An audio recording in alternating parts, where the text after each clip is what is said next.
Diba? So, share ko lang, kaninang madaling araw, siguro mga around 12 a.m. may tumatawag sa akin. Tapos, pupuntahan daw ako. Eh, sabi ko, grabe, di sa oras na ng gabi, pupuntahan ako sa bahay, diba? So, nataon na meron akong ginagawa.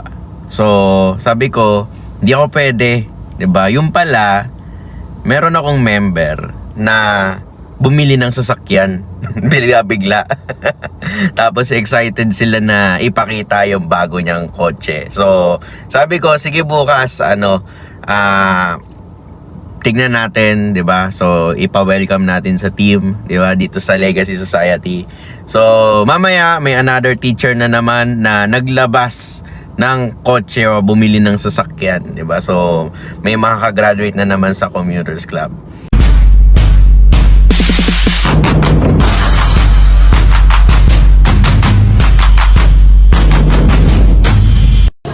Yan, so guys, may bumili na naman ng sasakyan dito sa grupo natin.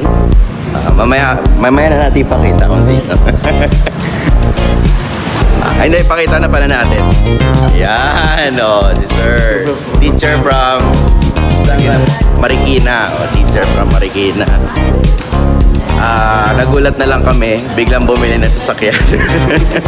Nung isang araw pa actually. Asan siya? Ito. Bagong car.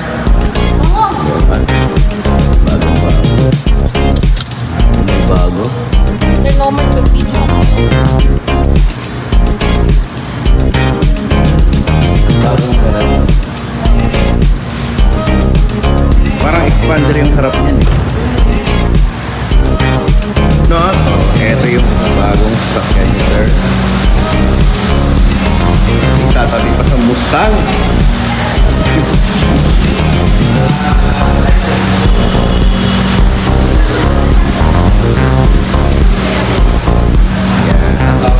First car mo ba yan, sir? First car mo, first car. Yes, that's good. Yun. Ang matindi, nagpa-practice ka palang mag-drive, di ba? Opo.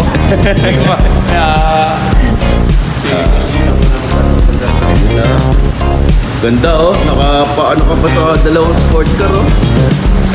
Nakapagit ka oh. Yan, so guys, kasama natin ngayon si Sir Nomer. Ano yan? Non-teaching bookkeeper. Senior bookkeeper na bumili ngayon ng sasakyan. Ito, sakay-sakay na namin yan. Ito, naka-plastic po. Di ba? And ito yung nagdamay sa kanya dito. Ba't nagtatype ka ng mukha dyan? Teacher naman from Marikina din, di ba? So, yun lang.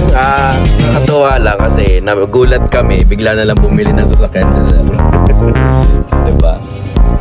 Ayan, oh. So, kaya sa mga kakilala ni Sir Nomer, kung nakikita mo, mapapanood mo tong video na to, tanungin mo na kung anong ginagawa niya. Diba? Tanungin mo na kasi baka ikaw naman yung next na bumili agad-agad. Diba? Biglaan pa. Imagine biglaan. Diba? Ilang days lang? Last week lang? Ay, last week lang. Hindi, nung araw lang. Yes. Oo. Nagulat kami, nag-post na lang bigla. May sasakyan na. Lalabas na. Diba? Ay, lalabas na. Tapos, sabi ko, talaga, approve na. Kasi pala, kukunin na pala yung unit ng sasakyan. Diba? Ayan, guys, ito tingnan nyo yung pattern ng kotse. Yan. Mirage. Mirage G4 ba ito? Mirage G4. Ito yung bagong model ng Mirage. Pag tinignan nyo ito, mukhang expander yung harap nito eh. Uy, touchscreen. Top of the line to kasi touchscreen eh. Ay, hindi pa. Parang lang, mid lang siguro. Siguro na bago lang naman yung push start na. Ang top of the line, no? Lang naman ang Yun na ba? Pero pares touchscreen din. Pares lang. Camera yata. Tingnan ng mga, tingnan mo may previous pa na dashcam. Diba? Mga